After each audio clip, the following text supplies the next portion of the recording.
Amaro Tinoco, responsable de la asignatura de diagnóstico por imágenes. Bueno, entonces vamos a empezar nuestras actividades de este segmento académico.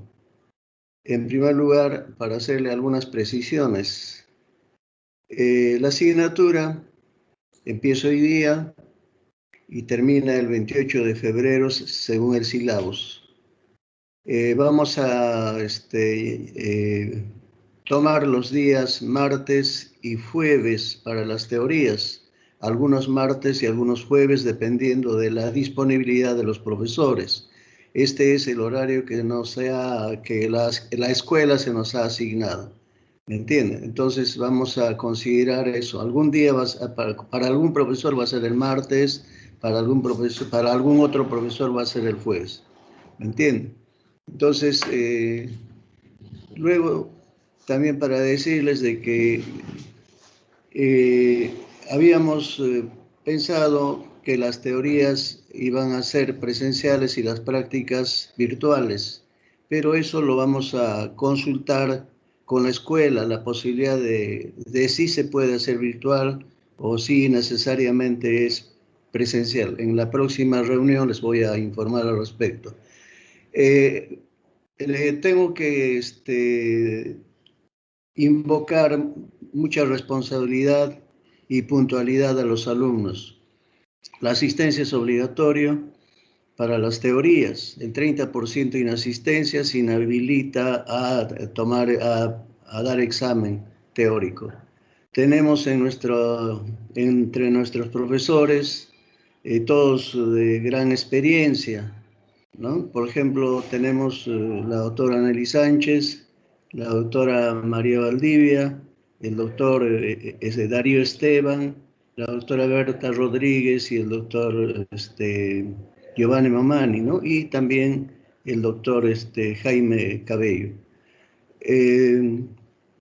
Se les va a entregar el sílabus y también el cronograma de actividades. Con los profesores van a coordinar las prácticas que van a consistir en presentar la iconografía de la teoría respectiva. También hay que hacer este seminario, hay que hacer una revista, un caso clínico también. ¿Me entiendes? Los profesores ya están ampliamente experimentados al respecto. Bueno, enseguida para continuar voy a presentar a los profesores que nos van a acompañar para que les dirija algunas palabras. En primer lugar, la doctora Nelly Sánchez Horman.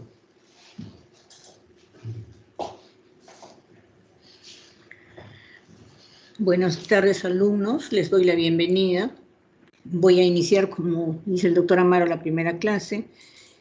Espero que saquen provecho a este curso. Es un curso muy bonito y muy importante para toda su carrera porque siempre van a ustedes tener una imagen para poder dar un diagnóstico. Entonces, vamos a darle todos los docentes las pautas básicas para que ustedes sepan llegar a un diagnóstico presuntivo y a un diagnóstico diferencial. Tengan toda la confianza del mundo de que con cualquiera de ellos, si no entienden, vuélvanles a preguntar. Nuevamente les doy la bienvenida, les deseo lo mejor y muchas gracias.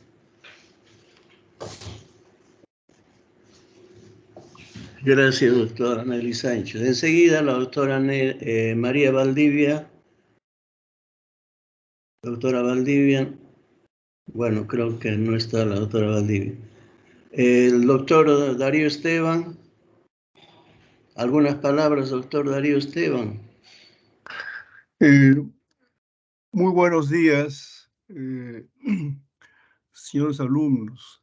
En primer lugar, bienvenidas a todos ustedes al curso de diagnóstico por imágenes. Este curso es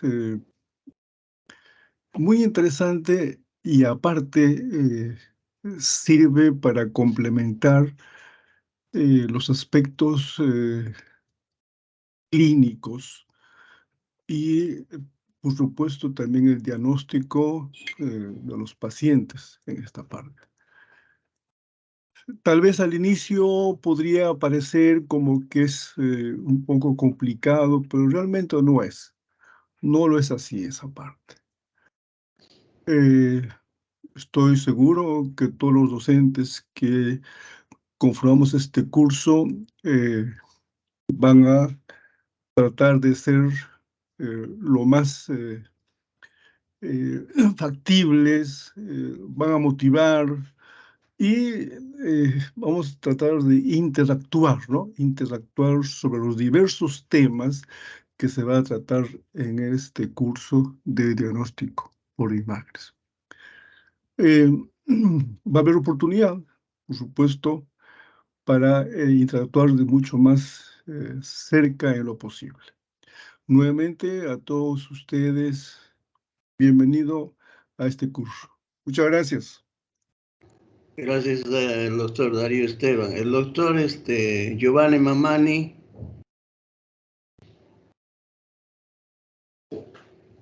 Algunas palabras, doctor Giovanni Mamani. Creo que tenía dificultad con la conexión, pero si pudiera.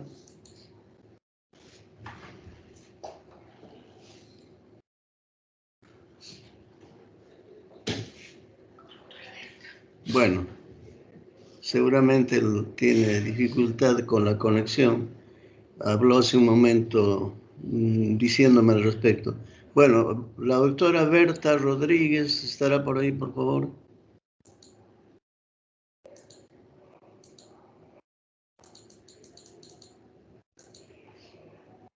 Bueno, tampoco. El doctor Jaime Cabello.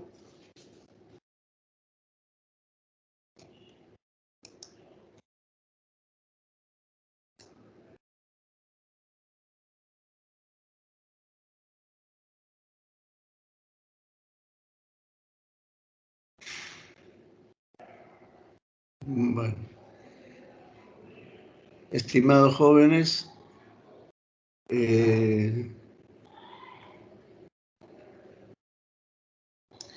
les invocamos, pues, como les dijo también el doctor Esteban, mucha responsabilidad, ¿no? Mucha puntualidad, y nosotros estamos llanos a colaborar, a formar, a darles todo lo que sabemos de la especialidad.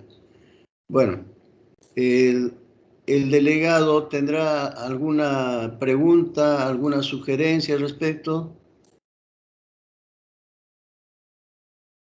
Todo está claro, doctor. Buenas tardes. Mis compañeros ya han escuchado las indicaciones y también les mencioné en el grupo. Correcto, muy bien. Entonces, en unos minutos va a dar la primera clase la doctora Nelly Sánchez Horman. Esperemos un momento, estimados alumnos, conmigo hasta la siguiente clase. Todos los alumnos se van a comunicar con su respectivo profesor de práctica para iniciar esta semana las prácticas correspondientes. Gracias. Muchas gracias.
Buenas tardes, alumnos. A ver si es que me pueden poner para compartir.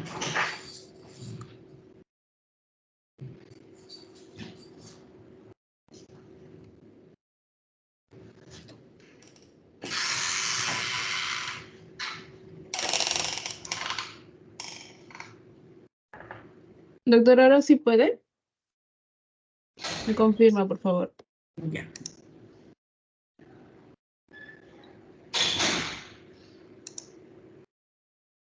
No, todavía no puedo.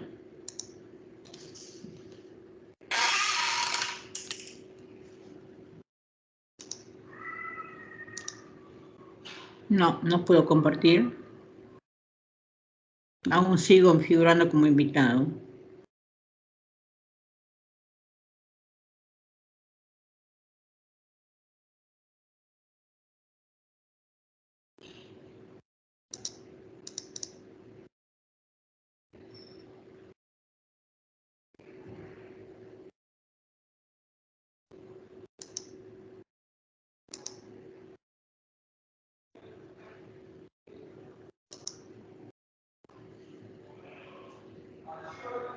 Y ahora sí. Está bien, doctora. Sí.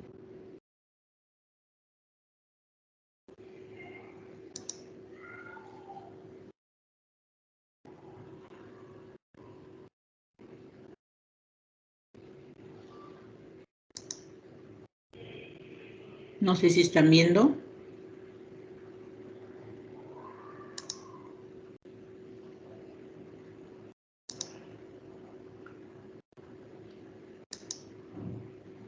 No, doctora, ahora sí.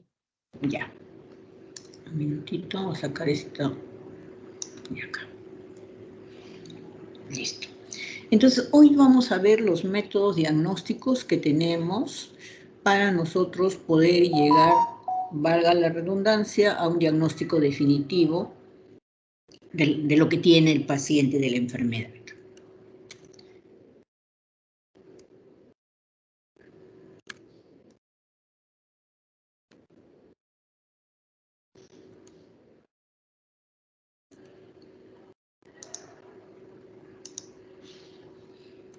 Estoy acá en el hospital y acá en el hospital a veces es un poco difícil poder coger bien la señal del internet.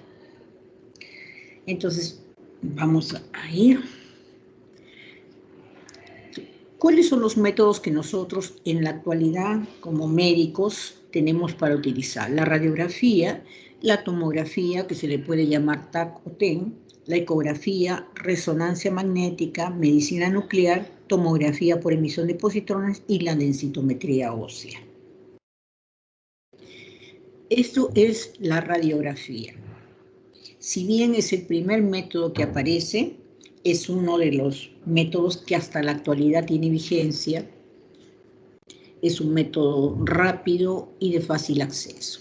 Entonces vamos a ver cómo es que funcionan los rayos X. ¿Qué son los rayos X?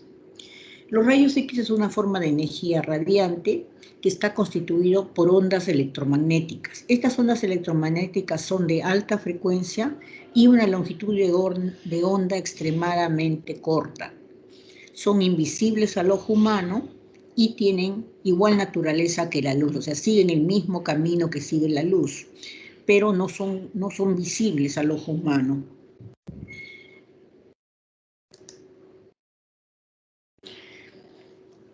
¿Cuándo fueron descubiertos estos rayos X? Fueron descubiertos en Alemania en 1895 por el científico Konrad Röntgen, Wilhelm Konrad Röntgen. Este científico estuvo experimentando con tubos de rayos X catódicos cubierto con un papel negro y se observó una radiación que provocaba la fluorescencia de un mineral cercano. Acá estamos viendo al doctor Konrad cómo está viendo una radiografía de la mano, y este es el laboratorio que queda en Alemania. Entonces, esto es lo básico de los rayos X. ¿Cómo se generan estos rayos X? Acá tenemos un tubo de rayos X y tenemos dos elementos, dos extremos. Uno de ellos es un filamento, es un electrodo negativo, que es el cátodo. Este electrodo emite electrones. Estos electrones chocan con este ánodo, que es positivo, que está frío. Aquí es una zona caliente, llegan acá, chocan, son enfriados y esos electrones son transformados en rayos X. Estos rayos X son los que pasan el cuerpo del paciente. Entonces, esto es lo que les dije. Acá tenemos al tubo de rayos X, el haz que sale del tubo de rayos X. Acá se encuentra el paciente en la camilla. Debajo del paciente está un chasis y en el chasis se coloca la placa radiográfica. Ya sea esto en convencional o ya sea para una radiología digital. ¿Cuáles son las propiedades de los rayos X? Como les mencioné, estos van en línea recta. Del tubo pasan el cuerpo. La velocidad es similar a la propagación de la luz. Ionizan el aire, viajan a través del aire. Al pasar el cuerpo, atraviesan los materiales que son opacos a la luz, en este caso el cuerpo humano. Y la radiación que atraviesa el cuerpo humano se impregna en películas fotográficas, que son las placas radiográficas. Entonces, ¿por qué se forma la imagen de rayos X? La imagen se forma porque el tubo de rayos X emite esta radiación. Este haz de radiación atraviesa el cuerpo humano por la capacidad de penetración que tiene, y una parte es absorbido por el cuerpo, y esa radiación que se absorbe por el cuerpo se queda ahí de por vida, no es que se va a ir, no, ya quedamos con la radiación ahí, y cada vez vamos acumulando más radiación. Y otra parte de la radiación atraviesa el cuerpo y se impregna en la placa radiográfica, ennegreciéndola, o sea, poniéndola de color oscuro, dependiendo de la cantidad de rayos X y por otro lado de la densidad del cuerpo, de la densidad de la zona que está pasando.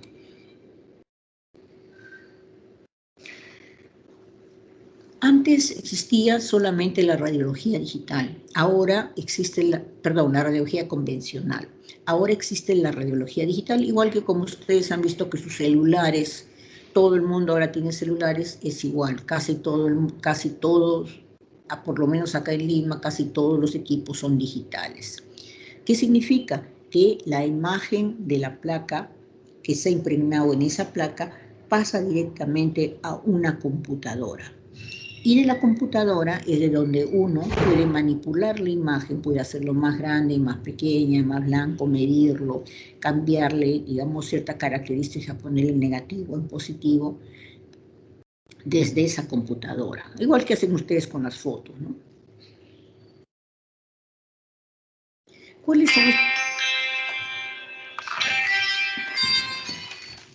¿Cuáles son las ventajas de la imagen digital?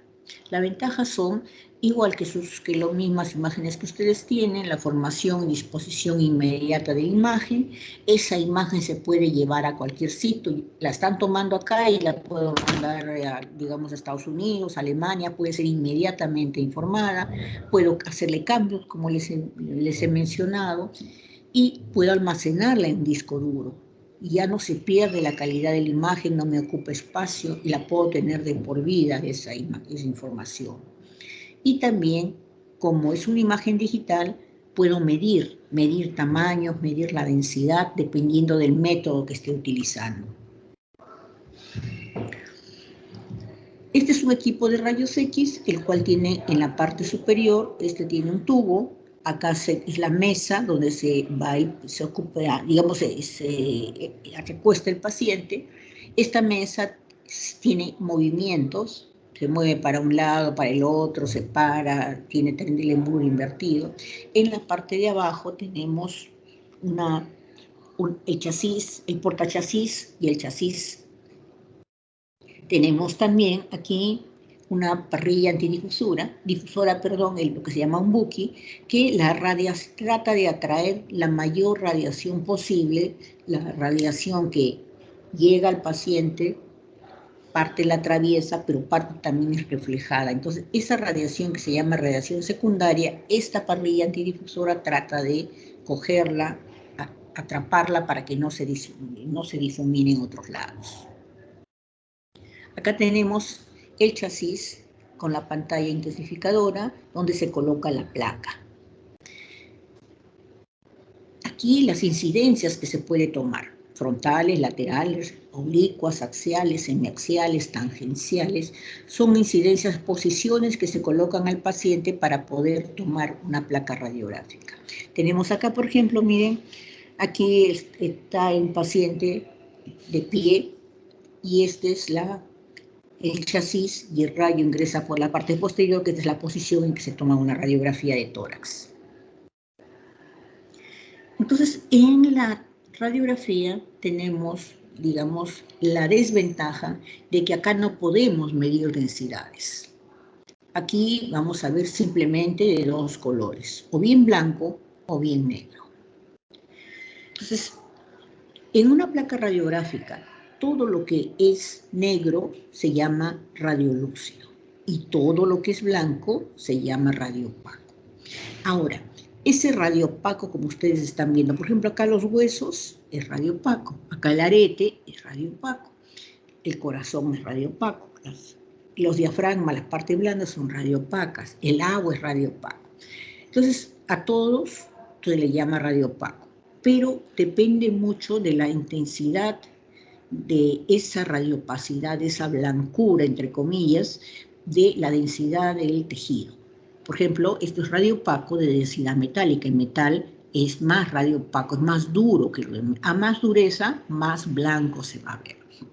Entonces, por ejemplo, es un radiopaco de densidad metálica, radiopaco de densidad hueso, radiopaco de densidad de partes blandas, hay radiopaco de densidad agua, densidad grasa.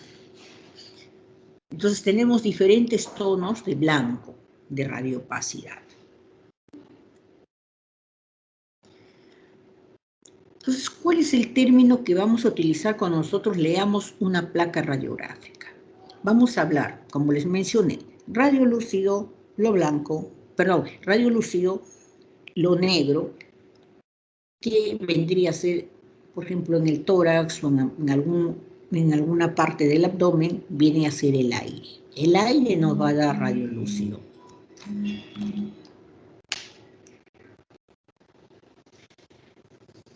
Y el radio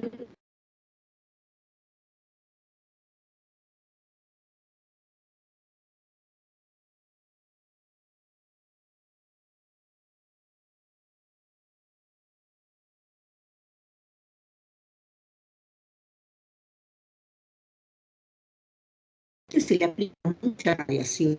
La placa es la placa muy negra. Doctora, buenas tardes. No se escucha. No se escuchó lo último. Bien.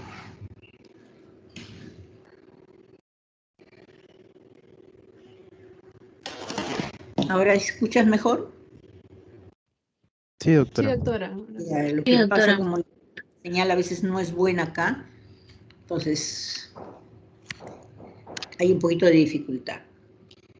Bueno, entonces vamos a ver el siguiente método diagnóstico que también utiliza rayos X, es la tomografía. Es la que están viendo ahí, están viendo un corte axial de una tomografía de tórax con ventana para mediastina. Este es el tomógrafo. ¿Cómo se inicia esa imagen tomográfica? Se inicia en 1972 por el doctor Gottfried Hansfield. Esto tiene casi las mismas características de un tubo de rayos X porque trabaja también con rayos X. Esta parte de acá se llama gantry, por donde se encuentran los detectores de rayos X. Si normalmente en una radiografía es un solo disparo, acá salen cientos de disparos, dependiendo del número de cortes que tenga. Ahora, esto, al igual que los rayos X, también van a atravesar el paciente.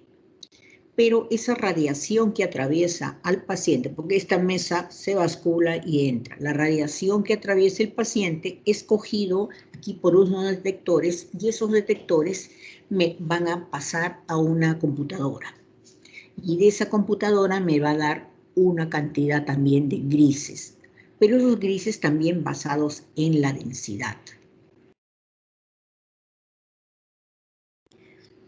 En la tomografía sí tenemos la posibilidad de medir las unidades Hansfield.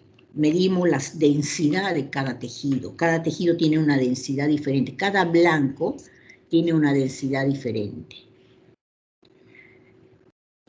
A lo que es blanco, ¿me escuchan bien?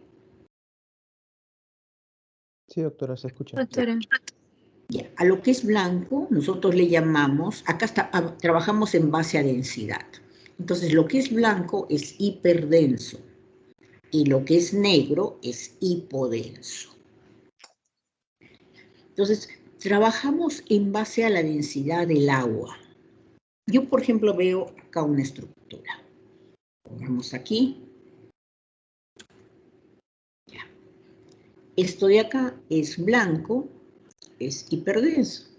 Esto de acá es negro, es hipodenso. Pero ustedes ven acá diferentes estructuras que son blancas. Entonces, ¿cómo puedo yo diferenciar una estructura? Por ejemplo, aquí es blanco, acá es hiperdenso, ¿no? Entonces, ¿cómo puedo diferenciar? Midiendo la densidad.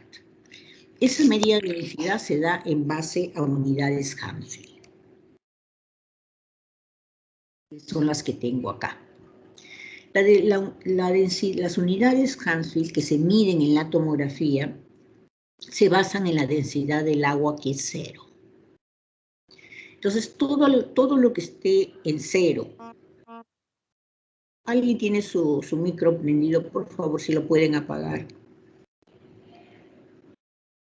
Entonces, la densidad del agua es 0 y tenemos la densidad por encima del 0, que es lo más denso de nuestro cuerpo.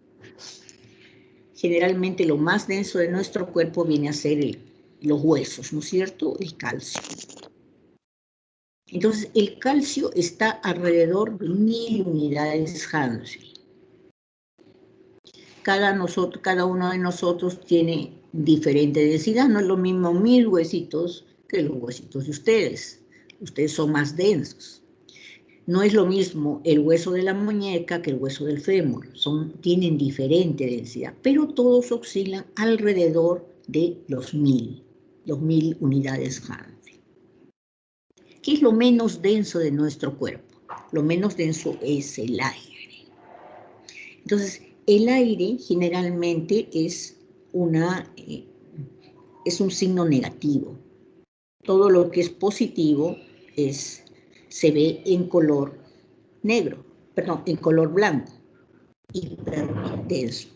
Todo lo que es en signo negativo lo voy a ver en color hipodenso, negrito.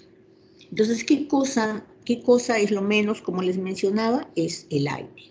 El aire es lo menos denso de nuestro cuerpo. Entonces tiene signos menos 1000, signo negativo. Entonces, miren, ya ustedes se aprenden que el agua tiene 0.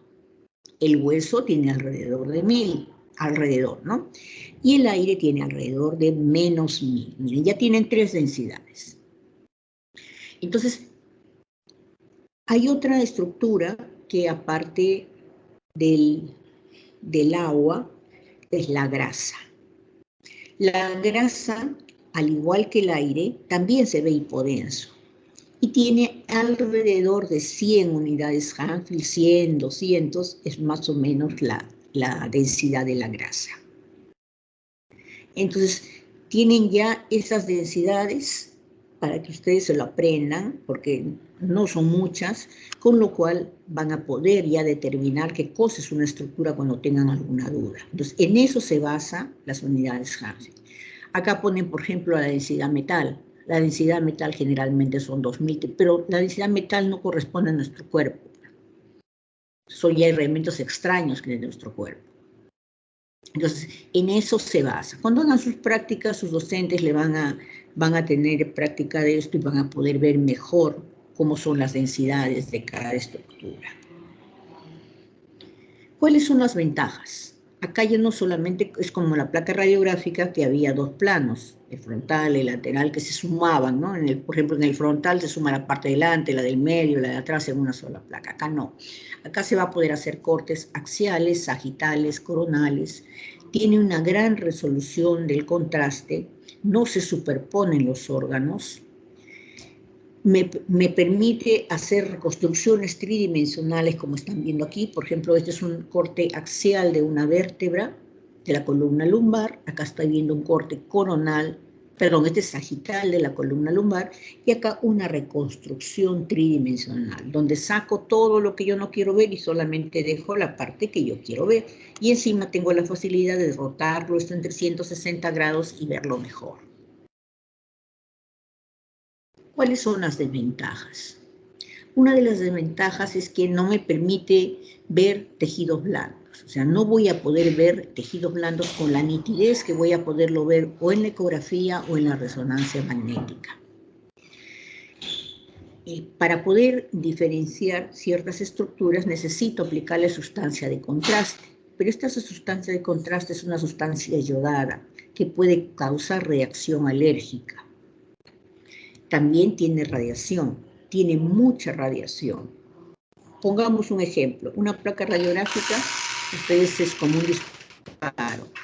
Una tomografía de tórax vendría a ser aproximadamente como 200 disparos de rayos X, o sea, la exposición a radiación es alta. Ahora, el metal que yo les mencioné,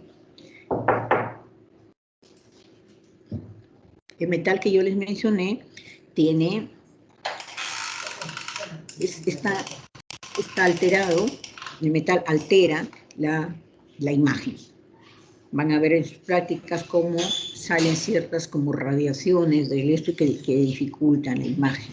Los cuerpos extraños que son metálicos, los empases dentarios, las prótesis, clavos que pongan, van a ver cómo alteran la morfología. Entonces, esto es lo que les mencioné. Acá el término que utilizamos es ya. Hablamos en base a densidad. Entonces, hiperdenso, todo lo blanco. Acá los grandes vasos son hiperdensos, la columna es hiperdensa, las costillas son hiperdensas, la arteria aorta es hiperdensa. Inclusive acá, esta que es un derrame es hiperdenso. Y lo hipodenso es todo lo negro. Todo lo oscuro, eso es hipodenso.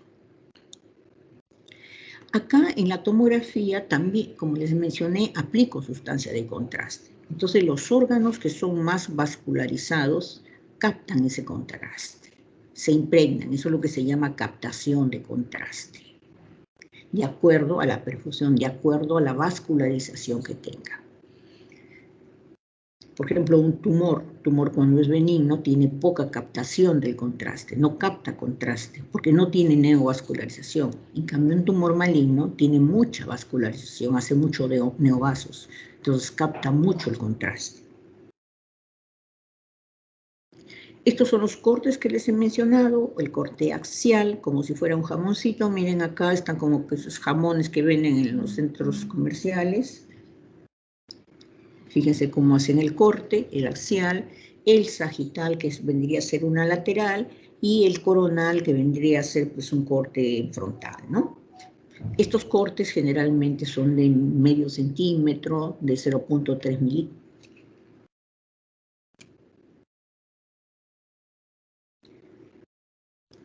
Ahora pasamos a la ecografía. La ecografía es un método el cual utiliza ondas de sonido.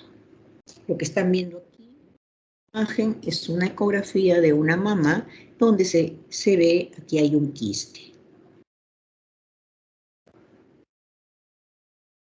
Entonces, este es el equipo de ecografía, el cual consta de un monitor, consta de un panel de control, de transductores, donde se encuentra donde los transductores, un minutito por favor.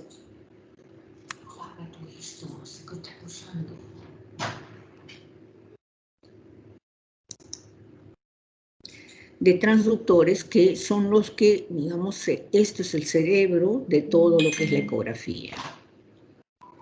Un panel de control y acá aparatos para una impresión de imágenes. Estos son los printers. Esto es un equipo un poquito más antiguo que antes que se hacía en placas radiográficas es más caro y esto es parte del mismo transductor. Entonces, ¿en qué se basa esta formación de imagen ecográfica?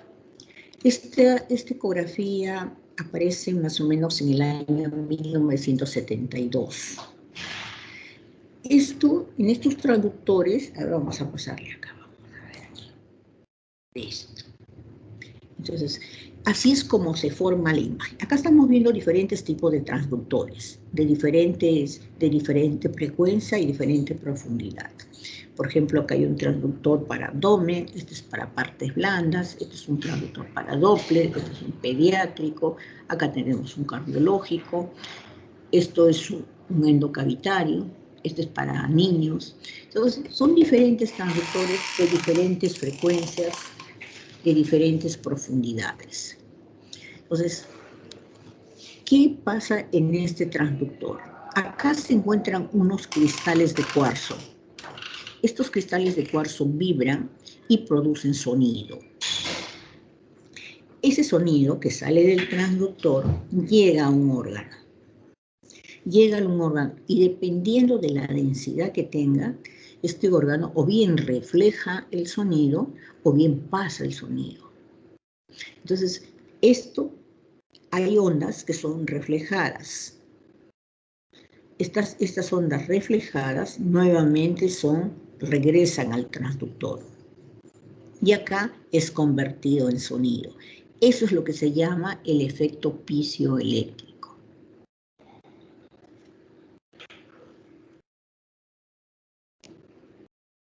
Entonces, ¿cuál es la característica de la imagen ecográfica? Es muy buena para lo que es tejidos blandos. Me puede hacer imágenes en pequeñas dimensiones. Existen transductores de 20 MHz que me pueden dar puedo ver hasta ligamentos, nervios, que podría haber estructuras muy pequeñas, muy chiquititas. Y esto me permite una resolución, si bien alta, una profundidad pequeña, para poder ver con mayor nitidez.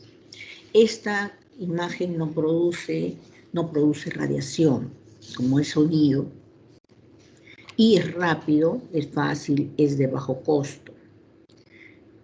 Actualmente ya se hace ecografía Doppler casi para todas las estructuras, reconstrucciones 3D, 4D, 5D, hasta sé que ha salido ahora la 6D. Y exámenes endocavitarios, ya sea en sala de operaciones, puede ser a través del esófago para poder ver el funcionamiento cardíaco, examen ecográfico inclusive de estómago, endocavitario. ¿Cuáles son las desventajas?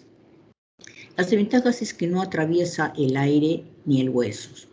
El hueso y el aire son enemigos de la ecografía. Como no los logra atravesar, me da una sombra negra. Otra desventaja es que si yo quiero mucha resolución, quiero ver muy bien, pero solamente puedo ver estructuras, pedazos pequeños. Por un transductor lineal de 20 MHz me permite ver una profundidad de 3-4 centímetros, no me permite ver más. Esa es una pequeña desventaja.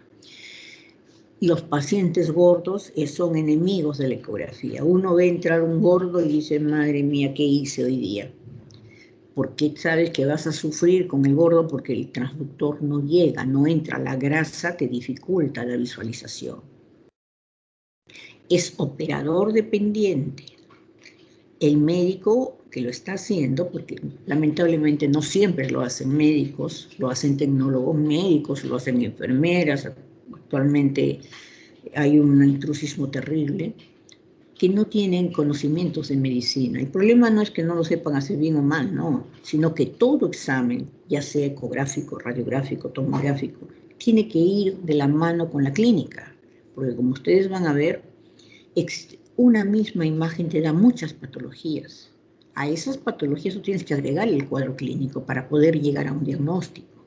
Y solamente el médico sabe cuadro clínico. Los demás no saben cuadro clínico. Entonces, ¿cómo van a poder dar un diagnóstico? Entonces, es operador dependiente. Esa es una desventaja. Hay otros también médicos, radiólogos, que son sinvergüenza y a veces pues por cobrar plata inventan diagnósticos, ¿no? Eso es operador dependiente. Es equipo dependiente. Tiene que ser un buen equipo y lamentablemente los buenos equipos son equipos caros. A veces con un equipo, eso para que cobren ecografía de 8 soles que cobran a veces en la Avenida Grau, incluyendo consulta, ¿ustedes creen que va a ser un buen equipo? ¿Han hecho una buena inversión para poder dar un buen diagnóstico? No, pues. Y un radiólogo reconocido, un médico reconocido, no va a ir por 8 soles, no va a ir. Y los 8 soles no se lo dan al médico. Al médico le dan 2 soles y el resto queda para él. Entonces, es equipo dependiente. Necesitas que tengas un buen equipo. Y lo más importante, ético dependiente. Ya ustedes saben cómo somos los peruanos. Tenemos cualquier cosa y la gran mayoría no tiene ética. Entonces, eso es la desventaja. ¿Cuál es la terminología que utilizamos aquí en la ecografía? Recuerden que estamos hablando de sonido. Entonces, nuestro lenguaje va a ser ecoico. ¿Se acuerdan que en tomografía era denso? Hiperdenso, hipodenso. Bueno, acá es ecoico porque son ecos. Entonces, a todo lo que es blanco le llamamos hiperecoico o hiperrefringente, dependiendo si es muy blanco.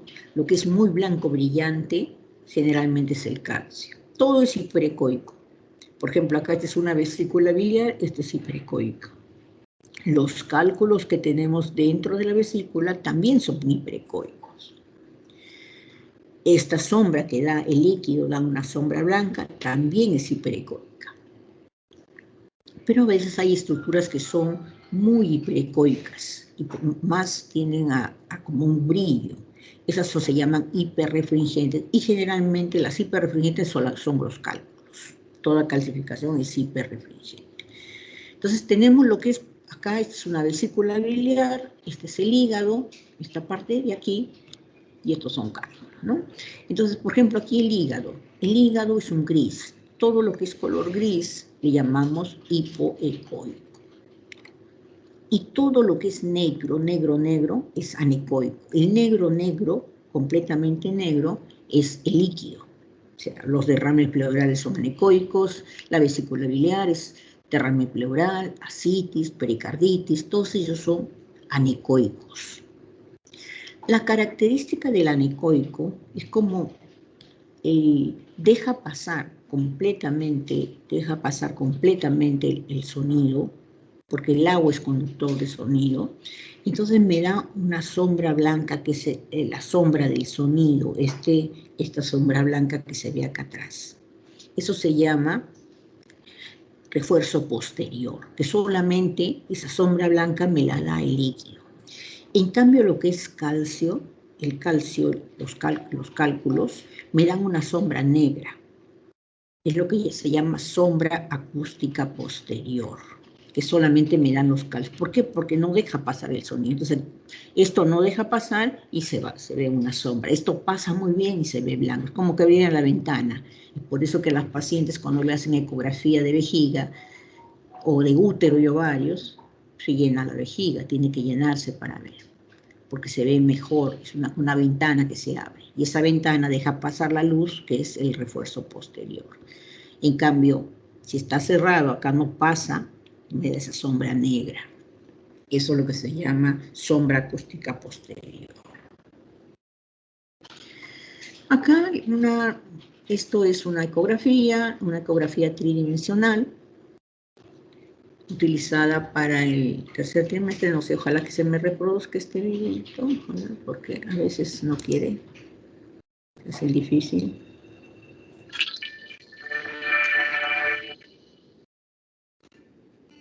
Están viendo la ecografía de un niñito, de un bebito de 12 semanas, miren, al cual están haciendo una tridimensional.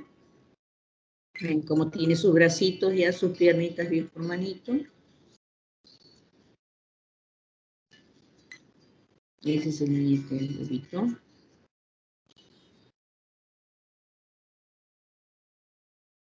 Miren sus piernitas como está formadito, ¿ya? Imagínense, así le hacen aborto. Cuando ya tiene todo. Hasta abre su boquita, abre su dedito.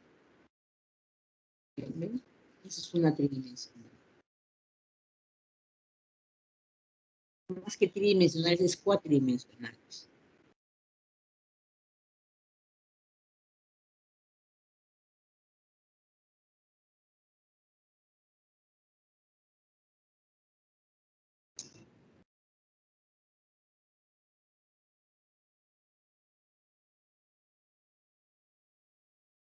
Tiene 12 semanas.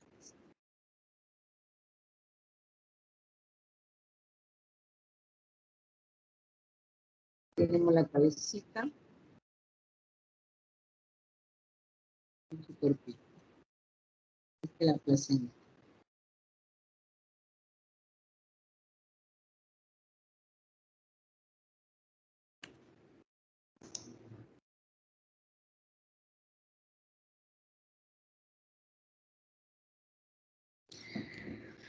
Bueno, de acá pasamos a la elastografía. La elastografía es una técnica también de ecografía. Es una técnica última que es un método el cual se complementa a la ecografía. Es un método por el cual me permite poder determinar la elasticidad de los tejidos y ayuda a determinar la rigidez de los órganos. Ustedes saben que los tumores malignos, por ejemplo, son tumores duros. Todo lo que es cáncer es duro, es tan duro como si tocara una piedra. Así es la dureza del cáncer. Entonces, a veces se ven estructuras que hay la duda, es benigno, es maligno. Entonces, con la elastografía me permite poder visualizar eso. ¿Qué otra cosa también puedo ver? La rigidez de los tejidos. Por ejemplo, en una cirrosis hepática. En una cirrosis hepática hay fibrosis y el tejido se vuelve más duro de lo normal. Entonces, esa dureza me va a hacer cambios de colores. Entonces, para eso me sirve. Es un método, como les decía, de ultrasonido.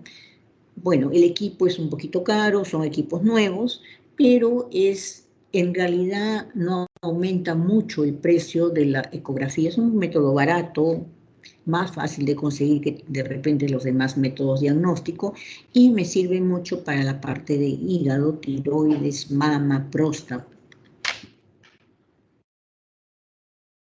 Entonces, más o menos, este es lo que me da. Si yo tengo un tejido, que este tejido tiene una gran tensión, o sea, es un grado, digamos, si aparece, pongamos así, que esta es una masa en la cual yo estoy viendo si es benigna o es maligna.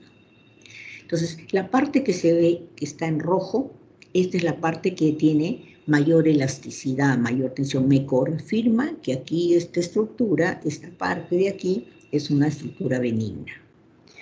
En la parte que sale en verde es una estructura de una elasticidad media. Y la de azul es una estructura de poca elasticidad o tensión. Entonces acá o hay un tejido maligno o hay una fibrosis. Entonces, en base a esto es lo que se hace el examen. Zonas rojas significan zonas normales, elásticas, y zonas azules son zonas de fibrosis o de un cáncer maligno. Entonces, esto es lo que me da. Por ejemplo, dijimos que las zonas que son rojas son normales, y esta estructura que están viendo en esta glándula tiroides, miren, ven un nódulo acá heterogéneo de bordes irregulares, y fíjense acá cómo se pinta de azul. Este azul me indica que es maligno porque es duro, es un tejido duro. Y uno de los últimos métodos diagnósticos es la resonancia magnética. La resonancia magnética es uno de los que más continúa avanzando, se sigue sacando nuevos programas, nuevos métodos. Este es un corte sagital de una resonancia magnética en T2. Entonces, esta resonancia magnética aparece más o menos en el año 1971. En 1977 se realiza la primera exploración del cuerpo entero. Es una herramienta diagnóstica muy buena, excelente, porque no solamente voy a poder obtener cortes sagitales, coronales, igual hacer reconstrucciones tridimensionales, sino también me ayuda mucho para lo que son tejidos blandos. Y aquí no se utiliza la radiación ionizante, no se utiliza la radiación que tenga, no se utilizan rayos X, mejor dicho, y también el medio de contraste que se utiliza es un medio de contraste que no de reacción alérgica, a diferencia de lo que es la tomografía. Este es el equipo, el resonador. Acá tenemos, esto es el magnetón. En este magnetón se encuentran una cantidad de imanes que producen ondas electromagnéticas. Y estas ondas electromagnéticas tienen aquí, atraviesan, llegan al cuerpo y chocan con el cuerpo. No lo atraviesan, sino chocan con el cuerpo, con los átomos de hidrógeno que se encuentran en las células de nuestro cuerpo. Y son procesadas, de acuerdo a su movimiento, son procesadas aquí, en esta parte baja y pasadas a una computadora.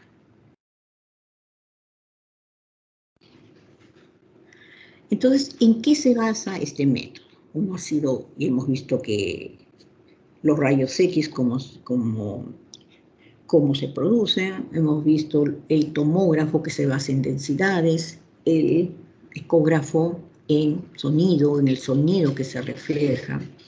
La resonancia magnética se basa en las propiedades cuánticas que tienen los núcleos atómicos. ¿Qué quiere decir esto?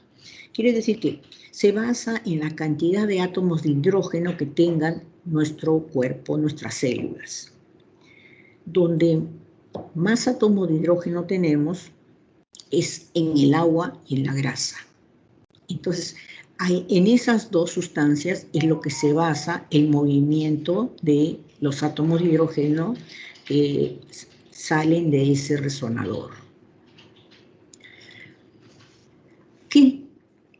Para que lo entiendan en palabras fáciles. Cada uno de nosotros, pongamos que el alumno A viene a ser un hígado, el alumno B viene a ser un cerebro, el alumno C viene a ser un páncreas, ya, pongamos así, ¿no? O un tumor. Cada uno de esos órganos tiene un átomo de hidrógeno, cantidad de átomos de hidrógeno diferente, porque tiene diferente cantidad de agua, diferente cantidad de grasa. Entonces, llega una onda electromagnética que sale del magnetón, choca con esa célula, con ese órgano. Pongamos que estamos ahí los tres en una reunión, los tres órganos están ahí, viene de arriba una pelota, que es la onda electromagnética, y cae delante de nosotros. Cada uno de nosotros va a tener diferente comportamiento, de acuerdo a la cantidad de átomos de hidrógeno. Entonces, ¿qué va a hacer eso? Nos vamos a correr, ¿no es cierto? Por la onda electromagnética que choca en nosotros vamos a dispersarnos, que es lo normal, es lo que hacen las células, se dispersan. Dependiendo de cada parte de la célula, de cada órgano, cada uno, pongamos, nos vamos a ir nuevamente acomodando, regresando a nuestros sitios en diferente tiempo, en diferente posición. Entonces, eso es lo que se llama la potenciación. La parte en la cual la célula, el átomo de hidrógeno, se relaja y se acomoda. Entonces, cada uno va a tener diferente, forma de relajarse, diferente forma de posición. Algunos nos vamos a sentar en una posición, otros vamos a sentar en otra posición, otros van a llegar un poquito más tarde. Eso es lo que se llama las potenciaciones. Son el movimiento del campo, o sea, el movimiento de la onda electromagnética que sale de ese campo magnético y choca con los átomos de hidrógeno de la resonancia, los del cuerpo. Y estos posteriormente se alinean. Entonces, esto es lo que les he mencionado. Entonces, esos átomos de hidrógeno me van a dar, de acuerdo a la alineación, me van a dar diferente escala, diferente color de los grises. Entonces, como acá estamos nosotros hablando de potenciación, acá vamos a hablar también nosotros de, a ver un minutito, a ver si lo pongo, de intensidad. Acá nomás mejor, de intensidad de esa onda electromagnética de chocar con el cuerpo. Entonces, acá vamos a hablar de hiperintenso, hipointenso. Hiperintenso es todo lo blanco. Recuerden siempre, lo hiper es blanco. Lo hipointenso viene a ser lo que es color negro.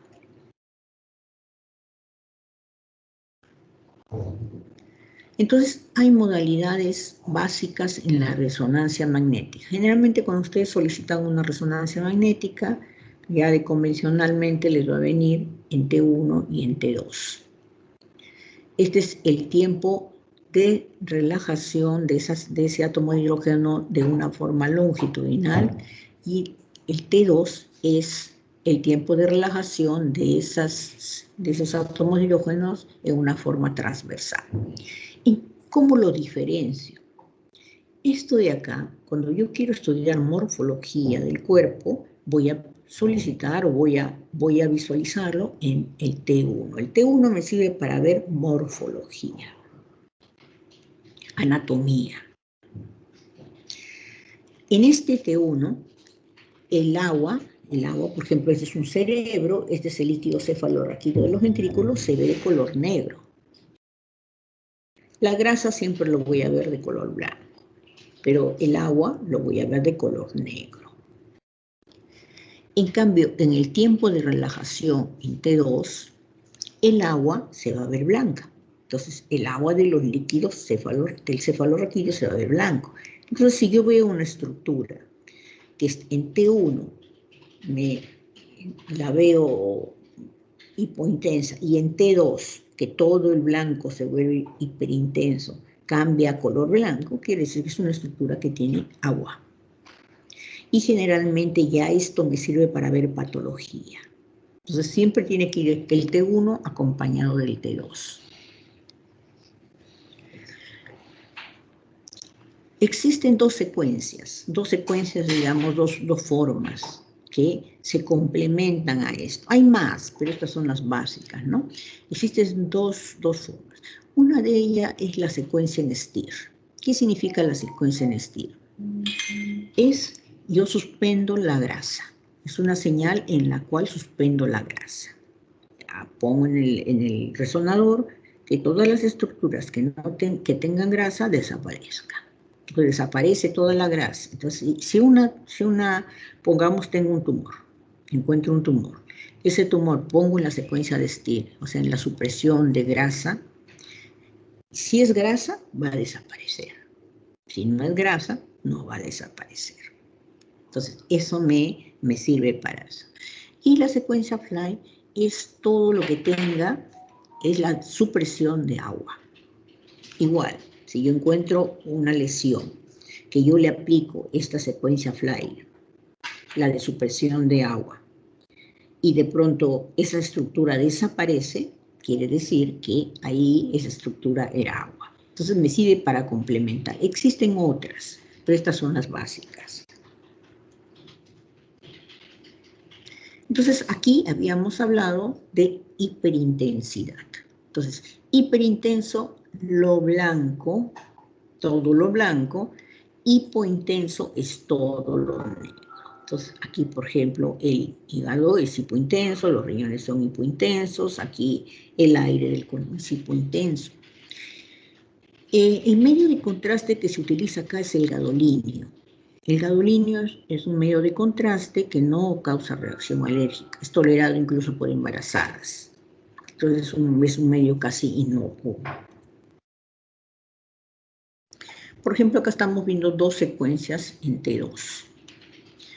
En esta secuencia, en T2, fíjense, la grasa se ve blanco brillante, se ve de color hiperintenso. Le hago la secuencia en STIR, la que es supresión grasa. Entonces suspendo esa grasa. Entonces miren cómo la grasa acá cambia el color. Ya no se ve tan hiperintensa, se ve aquí ya de color un poco más plomo. A mayor cantidad de grasa va desapareciendo más.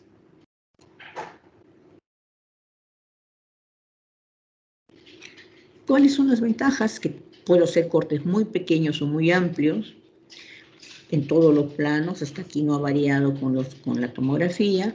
Tiene gran resolución para tejidos blandos. Es excelente para tejidos blandos.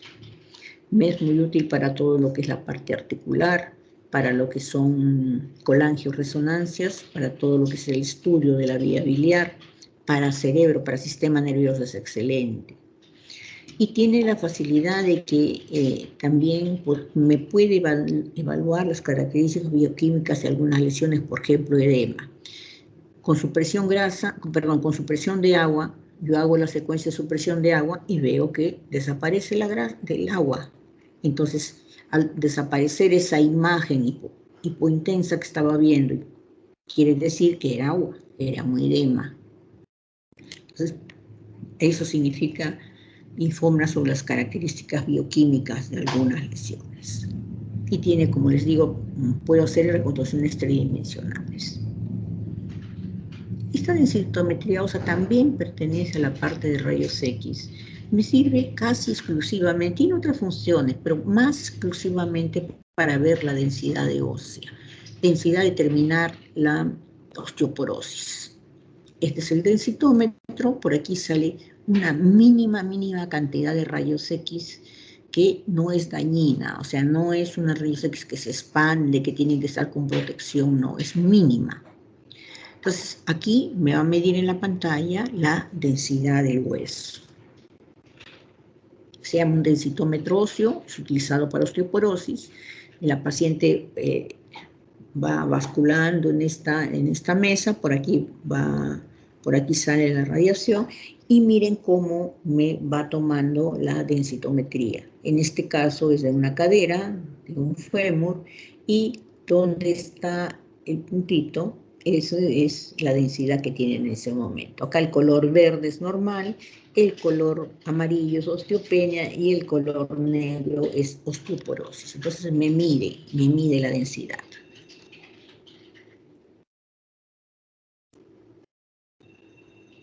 Tenemos la medicina nuclear. La medicina nuclear, como medicina nuclear pura, cada vez está siendo dejada más de lado.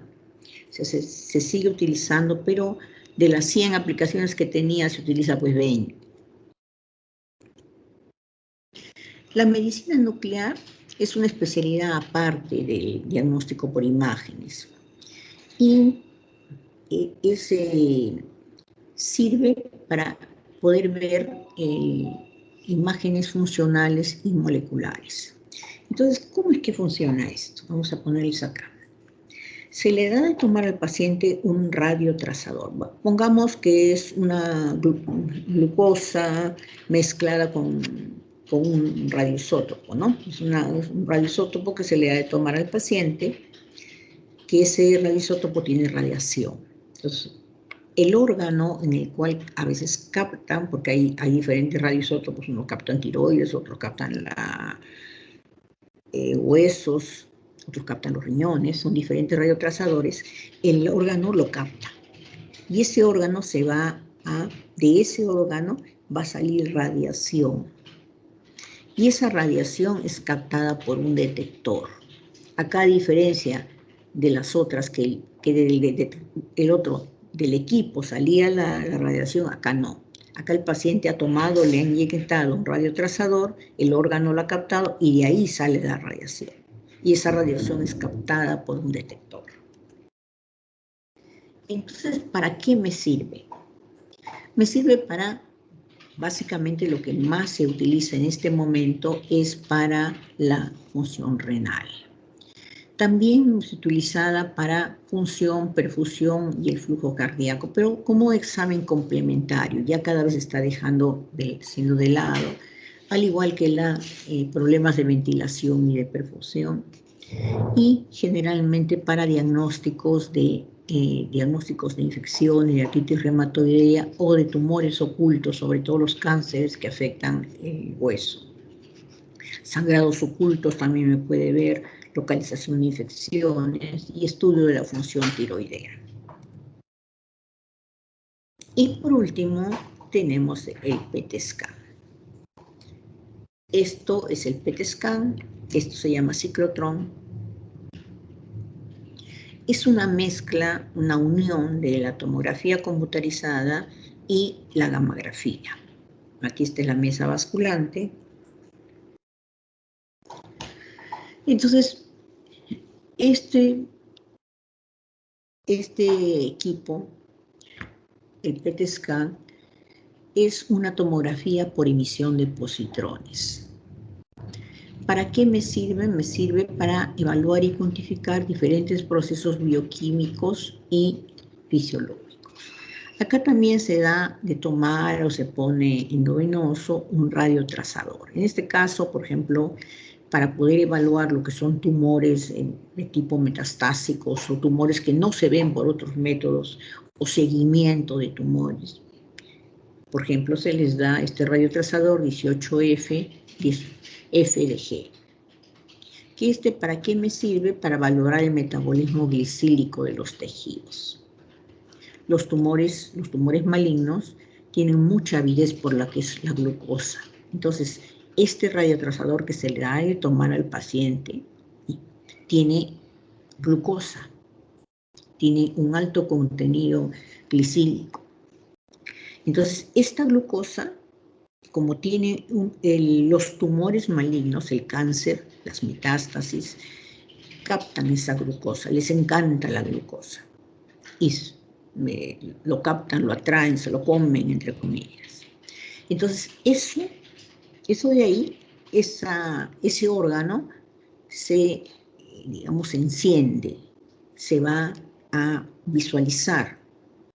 Es donde están las células malignas, lo voy a poder visualizar. Entonces, eso se llama son los radiofármacos.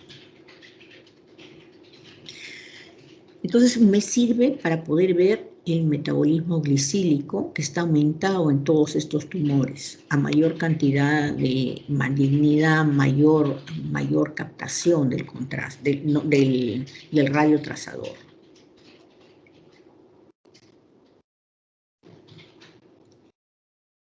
Entonces, ¿cuál es su mayor utilidad? Como les decía, en tumores. Existen también otras indicaciones como son la función cerebral. Por ejemplo, en pacientes con Alzheimer, con todo tipo de demencias, con falla cognitiva, les pueden realizar este tipo de examen, que también el cerebro, cuando está bien profundido, capta la sustancia de contraste. Cuando no, hay zonas que no la captan. Por ejemplo, tenemos acá, miren, este es un cerebro normal y este es un cerebro con Alzheimer. Fíjense la captación del contraste. Fíjense la intensidad que tiene este contraste, la hiperintensidad, y fíjense acá que no está captando, no está profundiendo en el Alzheimer. Entonces, las zonas que están funcionando bien captan el contraste, las zonas que no tienen función, que son hipofuncionantes, no hay captación. Entonces, acá también, y este es en otro corte del mismo paciente con Alzheimer. Acá, por ejemplo, es un paciente, un seguimiento de un cáncer, les dan tratamiento a los cánceres y les hacen su seguimiento anual. Entonces, a veces el marcador empieza a subir, el marcador tumoral empieza a subir. Cuando se le hace los exámenes de estudio, ecografía, tomografía, no se encuentra nada. Entonces se le manda un PET-CT y en el PET-CT ya sí salen las células que están cancerosas dentro de un ganglio, dentro del mismo órgano, que pintan. Por ejemplo, acá este paciente tiene un conglomerado ganglionar acá en la ilíaca, en la ilíaca izquierda, y esto es lo que se enciende, se pinta. Igual pasa en las costillas, a veces hay zonas que ya están empezando con metástasis que no se ven por otro método diagnóstico, se pueden visualizar acá. Chicos, no se olviden que el mejor médico es el que mejor inspira la esperanza. Ustedes sean buenos médicos. Siempre dígale a su paciente, siempre conversen con el paciente, siempre le dé la esperanza, dígale que se va a mejorar, que se va a hacer todo lo posible por mejorar. Nunca le de un momento, de primera consulta y él dice, señor, no hay nada que hacer, que por qué se descuidó. No, siempre dígale, vamos a hacerlo mejor, usted tiene que poner su parte, siempre dale cosas positivas. Cuando ustedes sean médicos, los pacientes los van a ver a ustedes como héroes que van a salvar a su familia. Entonces, compórtense como héroes, siempre dando esperanza. Bueno, chicos, ¿alguna pregunta?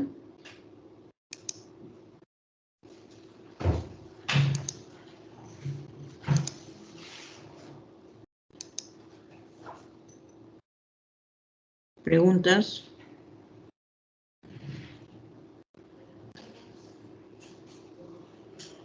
Parece que no hay preguntas, doctora. Bueno. Está muy claro. Listo, entonces ya comuníquense con sus docentes para ver quién es el que, con quién le toca, qué horario van a tener. ¿Listo? Cuídense mucho y ya nos estamos viendo en la próxima clase o con al grupo que me toque. Gracias. Gracias, doctora. Muchas gracias, doctora. Doctora. Gracias, doctora.